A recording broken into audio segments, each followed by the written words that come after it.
watching 4-Color Commentary. I'm Mark Allen, and I'm back, and it's been several weeks since a video, but here's the thing. Christmas time, New Year's, holidays with family. Just didn't feel like making a video. Lots of family time, that kind of thing. But here's the other thing. COVID struck our family, and all but one member got COVID. And so we've been quarantined, so no going to see other family at Christmas time. Kind of a drag, but it was still Christmas. Was it still good, kids? Yeah, it's still good. Okay, so kind of half enthusiastic. Yes, it was still good there. So we're going to make up that Christmas time with other members of the family later in the month. But anyway, just wanted to go over a few comic finds and just something to get a video out there, but also something great that my kids got me for Christmas. This is the as much as I don't do action figures that much anymore, but when there's a really truly great action figure that comes out, hard to resist. This is the Batman, the Hellbat armor, and as I understand it, this was the this was armor that was made for Batman by the Justice League, I believe, to fight Darkseid. So now I'm going to have to track down that story. But when I saw that armor in the Walmart, that figure in Walmart, it's one of those nice big beefy figures, and it just looked so cool. I didn't even know the story, but I like that figure. So my kids, being the great kids that they are, got me that for Christmas. So anyway, really happy to have the Batman with the Hellbat armor. So that was kind of cool for Christmas from the kids this year. Also went ahead and bought, this is something I don't do very often. I don't spend money on the 3-packs, the Marvel 3-packs at Walmart. $8.98 just seems like even though it's a little bit less than newsstand price, since most of them are like $4 a piece. I hadn't done it, but I finally did on this one because I just had been really curious about this comic and missed out on it at my comic shop. Strange Academy #1. This is a Walmart variant cover, obviously. I wanted to get it because I always liked Humberto Ramos' art. Scotty Young does the writing, and he's proven to be a very good writer over the years. But the cover, just the cover itself, and going on that, it kind of had a strange Generation X, 90s Generation X feel to it. The 90s Chris Bachalo art, and so I just kind of felt nostalgic. Went ahead and got that.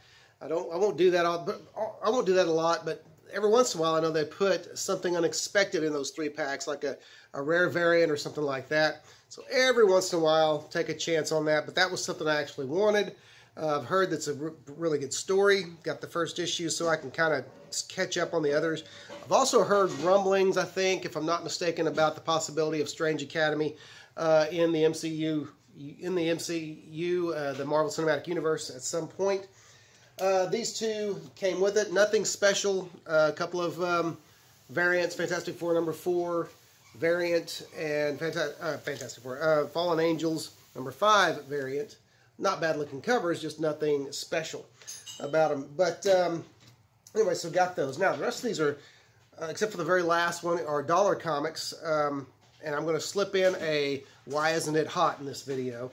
But Alien Worlds #3. Always liked this Pacific Comics series just because of the art that you find in it, the work of different artists in it. That's a William Stout cover, which I love William Stout's work. Very detailed stuff. I've got no less than 2 trading card collections of William Stout. One is his dinosaur work. The other is his movie work, movie posters, that kind of thing. And so, that was a cover buy, complete cover buy. Now, there's great work in here, also artistically by Scott Hampton and Ken Stacy and such. So it's good stuff, fun stuff. But that cover just really grabbed me. Plus, just the thought of a sci-fi anthology. I always want those to work. I always want those to be good. Now, this next one, this is interesting. I'd never seen this before. This is Heroes and Legends. It's a 1997 Marvel 1997 book from from Marvel. What this is a great Sal Buscema cover on the front. This is a retelling, a little bit with some pages added, a retelling of Avengers Volume 1, number 16, when the Avengers roster changed for the first time, and a lot of the big guns left. Iron Man, Thor, Wasp, Giant Man left, and Quicksilver, Scarlet Witch, and Hawkeye came on. Has some great work by, I don't know the writer, James Felder, but Sal Buscema, Dick Ayers, Steve Ditko, Gil Kane, Al Milgrom, Steve Leiloha, Tom Palmer. Lots of great art in here. And in fact, you can, the opening splash page, a great Sal Buscema piece there. Okay, and so you can't knock that. But here's the thing about this book. It just kind of, it didn't hit. The dialogue is off, and so much of it. And I don't know if it's because they were trying to do the Silver Age Marvel type dialogue, but it was just off, especially for Captain America. A lot of times his dialogue was just off for the character. But there's some Steve Ditko art, you just can always tell Ditko when you see it.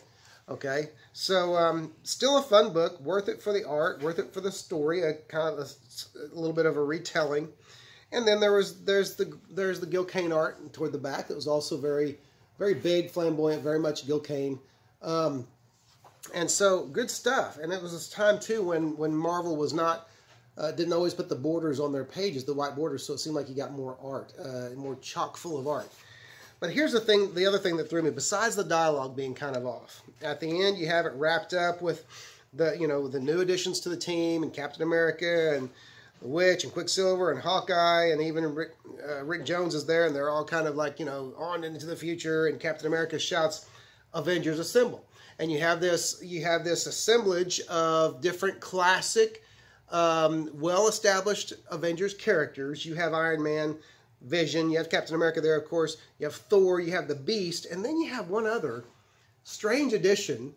You have Daredevil, right down here. Now, I know that Daredevil, had some adventures with the Avengers. I don't actually remember him being a card-carrying member, but he certainly was never a stalwart member. I mean, a constant. He wasn't a fixture. And so I just found his involvement there in that splash page. I thought that was odd. So anyway, an odd book, but a cool looking book. It looks great. It's worth having. As comics are, picture medium. And so you got some great art in there. It was a Gil Kane splash there with Daredevil and the Avengers there. But anyway, so again, I'm not saying that Daredevil was never a member. I'm just saying he's not, when you think, even reserve members, I don't really think of Daredevil. So anyway, just me. Now, the rest of these dollar books are all books that were nice to find in the dollar box. I'll be honest, I didn't do my homework on this first one. I'm pretty sure I know who the first appearance character is. This is Venom First Host, number 1. It is the Mark Bagley variant. Nice looking book. I'm going to press it. It does have a couple of dimples here and there. But I think this is the first appearance, obviously, of the original host of the Venom symbiote. He is a Kree, as I understand it from reading the story. But in fact, there's a shot of him there. I'm pretty sure. Well, let's see here. Very cool looking character. Of course, Bagley. Bagley does a great job on great designs and stuff like that. But so anyway, first appearance there. Got that for $1. It was worth it. Press that, and that'll be nice to have. Just hang on to. This next one is Showcase 95, number 8. Saying that probably tells a lot of you who this is. Now, this is a book that has cooled some, but this is the first appearance. Now, first of all, I've always liked Mongul. The cover, the character Mongul, the villain. He's kind of a dark side light, if you will, and a very formidable villain. But this is the first appearance of his daughter as a baby, Mongul. Now, I don't know if that's how they spell it. I mean, how they pronounce it, but it's spelled M-O-N-G-A-L, which is just kind of a little bit cringy, Mongul. It sounds kind of jokey, sounds kind of like it's making fun, but maybe it's pronounced Mongol. I don't know. Because gall, like gall in your throat or something like that. But anyway, found that for $1, and that's the first appearance, which a little while back was people were paying upwards to $20 for. I don't know what it's doing now. I just saw it for $1 and I got it. Now this next one, this is the one that I didn't even realize what I had until I looked at it. But the David Mack cover caught my eye. I don't have a lot of David Mack stuff, but a lot of times, you know, he is one of those comics fine artists. You know, David Mack works a lot in paints. This is Bitterroot number 4 with a David Mack cover that people are asking, in some cases, over $100 for, or at least in one case, over $100 for on eBay. But people are also asking $40 for it, and no one's selling any that I can tell. And so, you know, it was worth. Went ahead and picked it up for $1. Thought, what the heck? It's a variant, evidently somewhat rare, maybe 1 in 25 or something. I don't remember. But a David Mack variant. I bought it because it's David Mack work and it's very nice. And it's a very nice painted cover. So who knows what it's actually going for? I know what people are trying to get for it, but that's, you know, that's neither here nor there. Now this last one, this is my Why Isn't It Hot book. As I've only done one of those so far, and this one I have been more wondering about, and acquiring another one made me think, well, this is just the time to do Why Isn't It Hot? Why Isn't It Hot is just whenever I take a book that I think about all the things that are hot today for various reasons that don't deserve to be. Some things that do deserve to be are not. This one I got for $3, and I've got, this is my 4th or 5th copy in high grade. I've got copies for $1 before. This one was $3, but even at $3, it was worth it. Got it for $3, no shipping, free shipping on eBay. This is the Sword of Azrael number 1, first appearance of Azrael. Now it's got a dimple or two. I'm going to press it, but for $3, even that I think was worth it. This is a character that figures majorly into the Batman mythos. Jean-Paul Vallée, first appearance of Jean-Paul, first appearance of Sword of Azrael, of course, was the second Batman. And so, you know, that's just one of those books I think is worth having, destined to go up again, because at some point, Azrael is going to be seen in the DCU, either on big screen or small screen. He's going to be there.